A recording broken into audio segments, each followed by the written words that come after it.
Have you ever wondered what it truly costs to hide your emotions? To be the one who's always good, strong, independent.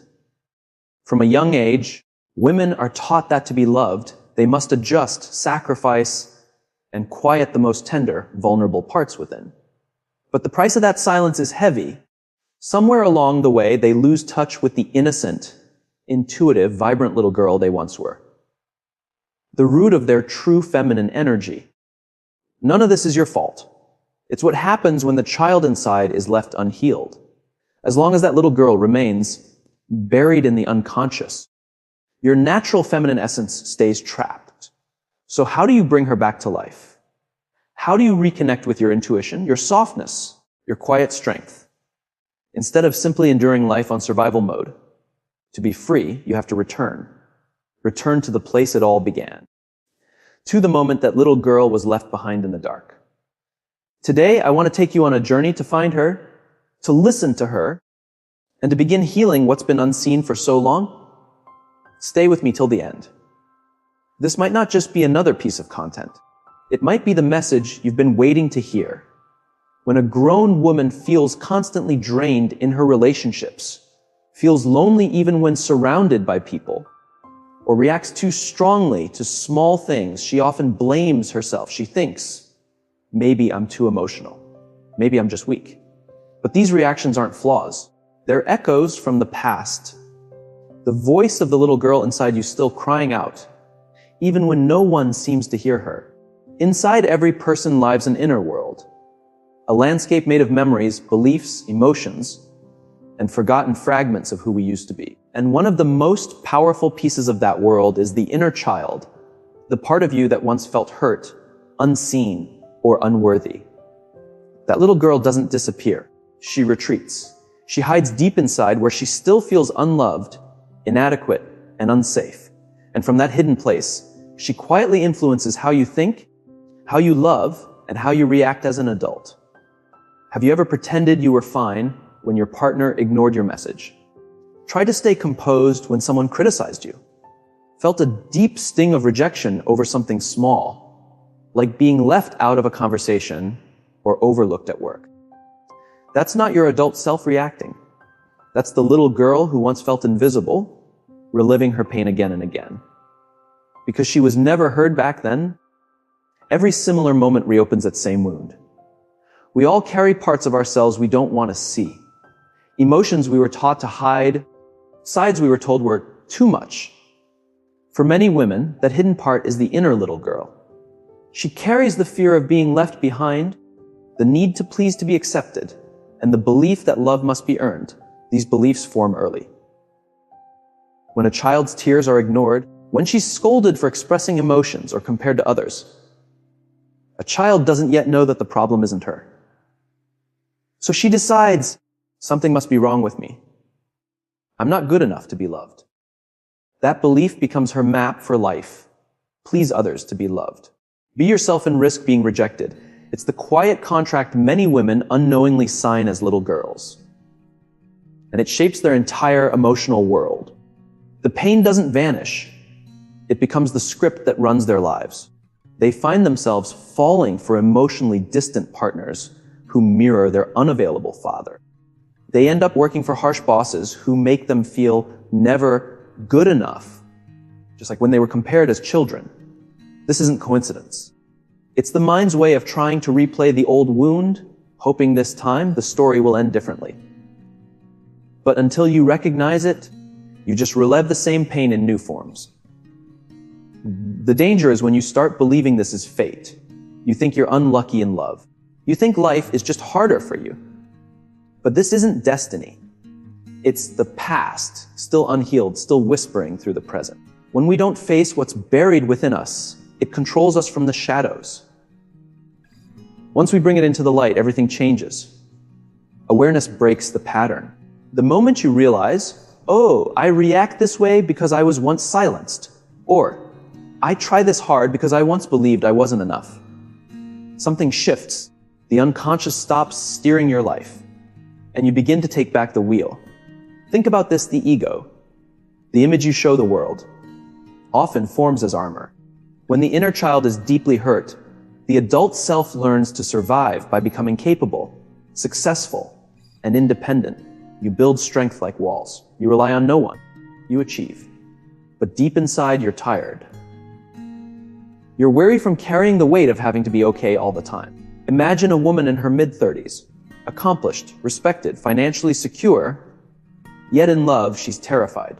When she feels loved, she panics, afraid it will disappear. When she feels abandoned, it feels like the world is falling apart. She can lead a team, pitch to clients, make tough decisions, but she can't bring herself to say, I'm hurting. Because deep down, she's not loving as an adult woman.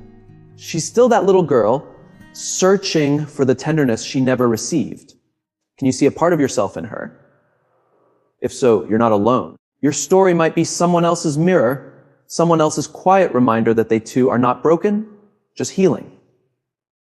The truth is, society never taught women to turn inward. It taught them to perform, to be good, strong, pleasing enough to be accepted. But the harder you try to be loved, the further you drift from your authentic self. Wholeness isn't about cutting off the parts of you that seem weak. It's about bringing them home. That's why that little girl inside you must be brought into the light. Not to take over, but to be seen, to be heard. That's when you begin to understand, I act this way because I once learned silence was safer. I strive so hard because I once believed I wasn't enough. Awareness softens what was hard. It begins to heal what was hidden. Healing isn't about erasing your past. It's about making peace with it. It's about looking at that little girl with compassion instead of criticism. Because if you don't, she'll keep waiting, sitting quietly inside, hoping someone will finally notice her. You can build the perfect life on the outside and still feel hollow within until you turn inward and listen. And when you do, when you finally meet that little girl with tenderness, you'll see something extraordinary. You'll realize that these wounds didn't just shape your relationships. They also separated you from something even more profound. Your connection to your natural feminine essence. No one is born disconnected from that energy.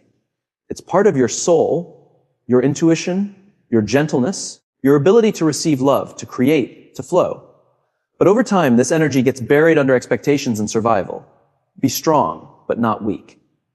Be beautiful, but not too much. Be successful, but don't outshine anyone. Under this constant pressure, your true feminine energy doesn't disappear. It just hides, waiting for you to come back for it. This essence, your feminine core, is not about gender or appearance. It's the part of you that moves with life instead of against it. It's the part that whispers, you can rest. You are safe. It's creativity, sensitivity, presence, and softness.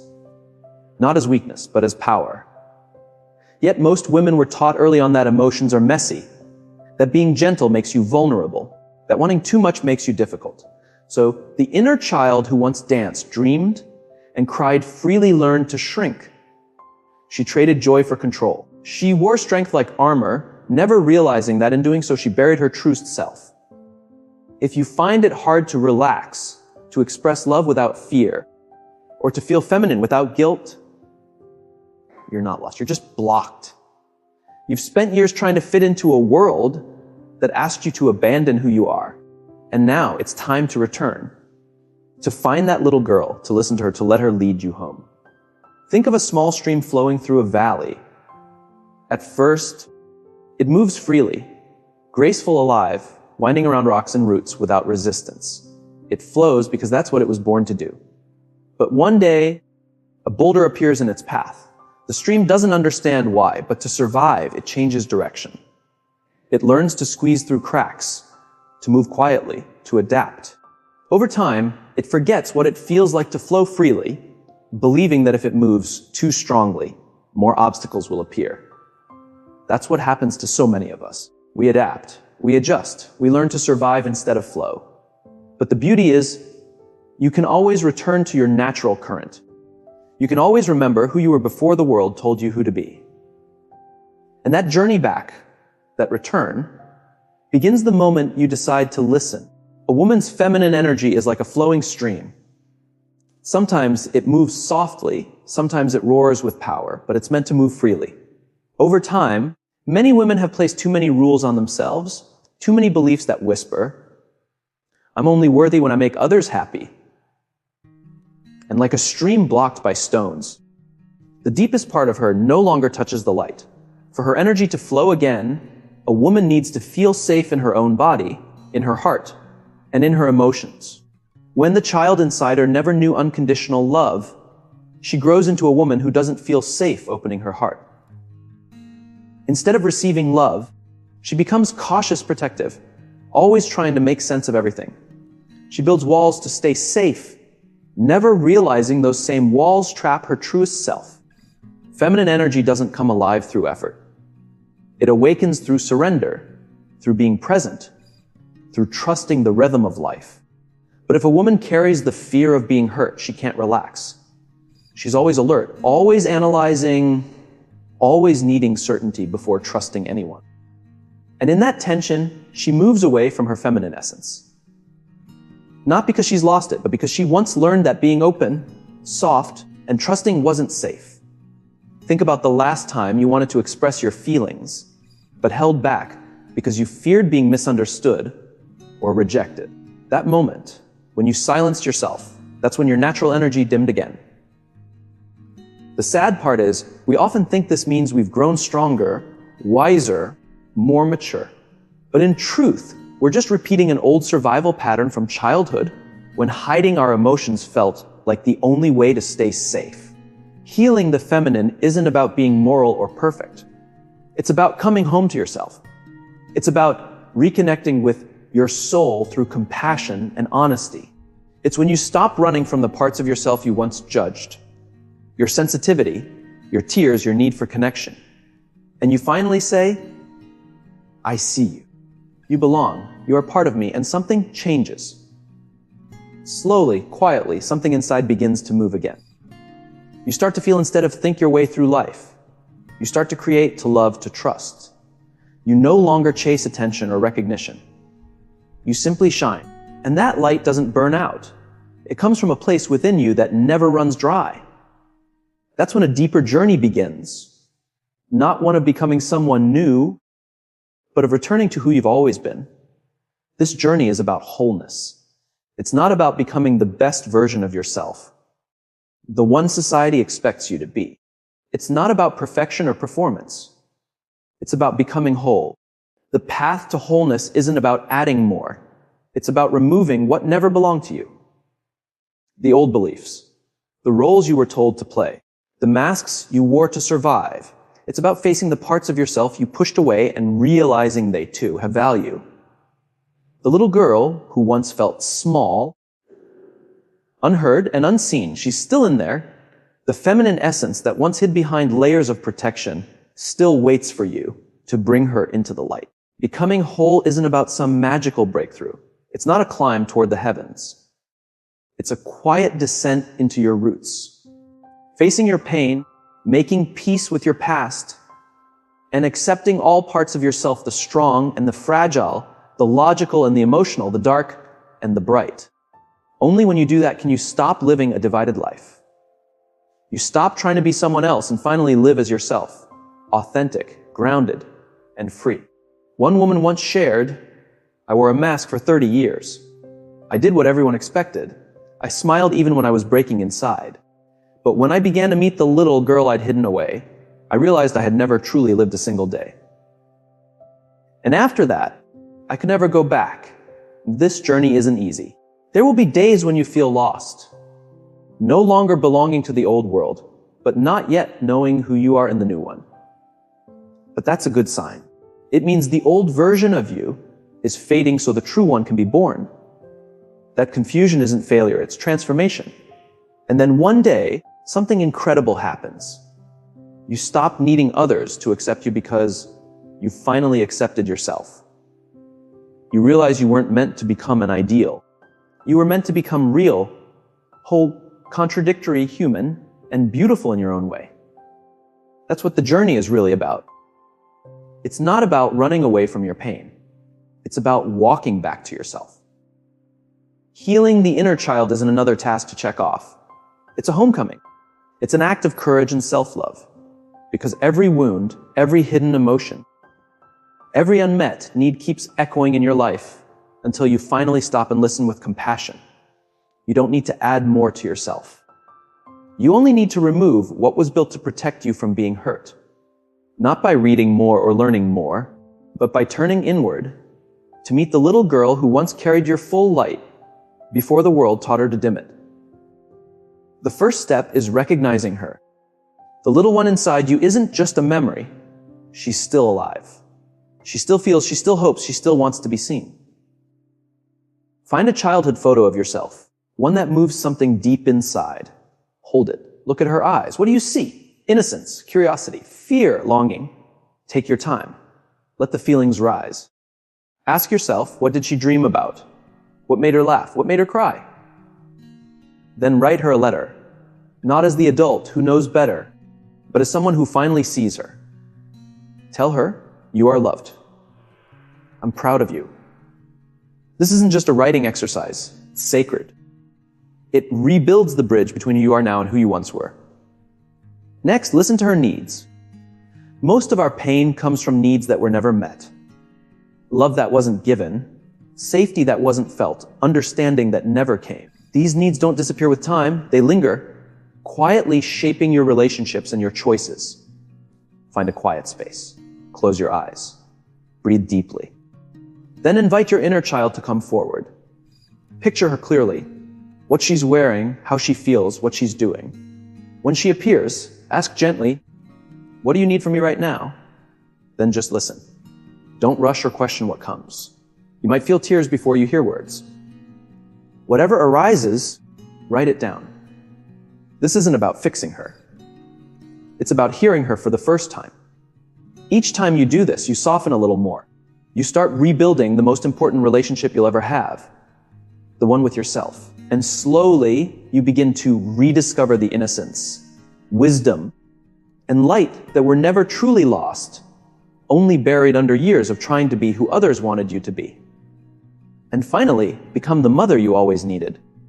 If you didn't grow up with the love or safety you longed for, that emptiness doesn't just fade. It waits for your own love to fill it. Listen to the way you speak to yourself when you make mistakes. Is your inner voice kind, or is it harsh?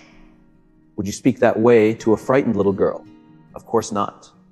So why speak that way to yourself? Start changing that inner voice. Imagine your younger self standing before you, small, waiting, maybe scared. Look into her eyes and tell her, you are loved. You matter. You don't have to earn rest. You're not too much. You're just right. When you begin to talk to yourself this way, something profound happens. You stop searching for love from others because you finally give it to yourself. You stop begging for validation because you finally see your own worth. This is what nurturing really means. It's not about ignoring your pain. It's about meeting it with compassion. It's about becoming the safe, loving, steady presence your younger self always needed. And when you do, you soften, you heal. You begin to feel a kind of peace that doesn't depend on anyone else. Because it's the peace that comes from being fully accepted by yourself. To truly honor your feminine energy, you have to slow down and turn inward. Ask yourself, what would bring me joy right now? Not what's expected. Not what looks productive. Not what pleases others. What would actually feed your soul? Create a sacred moment in your day just for you. This is your time to come alive again. Maybe it's letting your bare feet move freely across the floor to a song that stirs something wild inside you. Maybe it's painting without any plan, letting your emotions spill onto the canvas. Or maybe it's sitting quietly with a warm cup of tea, feeling the calm power of simply being. Do something that wakes up the softness and creativity the world once told you to hide. And most importantly, let go of the need to control everything. Femininity doesn't grow in tight spaces. It blossoms in trust. Trust in your body, your intuition, your timing, and your worth. When you begin to honor that essence, something beautiful happens. You return to a version of yourself that feels more alive, more magnetic, more real than ever before. Because the truth is, you don't need to become anything. You only need to remember who you were before the world told you to forget. One of the deepest wounds we carry, often hidden behind perfectionism, people-pleasing, or emotional distance, is the fear of rejection. And that fear rarely begins in adulthood. It usually starts in childhood, when we were taught, directly or indirectly, that love must be earned. Maybe you were only praised when you behaved, stayed quiet, or achieved something. Maybe your tears were ignored. Maybe your true emotions were brushed off as too much. Over time, you learned that being your real self could mean being rejected. So, you began to edit yourself, your voice, your feelings, your truth. But here's the most powerful truth. You never needed to change who you are to be loved. You never did. Now take a moment and remember a time when you felt deeply rejected by your parents, friends, a partner, or even society. Let that memory rise. Then gently ask yourself, did that rejection truly define my worth? And from your soul, answer no. I am worthy of love simply because I exist. Rejection is rarely about you. It's often a reflection of someone else's pain, fear, or limits. Their inability to love you has nothing to do with your lovability. Healing begins the moment you stop taking on the wounds others projected onto you. It begins when you stop running from the fear of not being enough and return to the truth that you've always been enough. To reconnect with your feminine energy, you must return to the most innocent, untamed parts of yourself, the child who felt connected to life without shame. Think back. Was there a moment when you felt completely free, full of joy, unfiltered?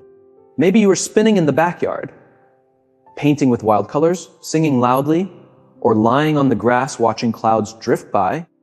Close your eyes and recall that moment. Where were you? What were you doing? Who were you before the world asked you to be anything else?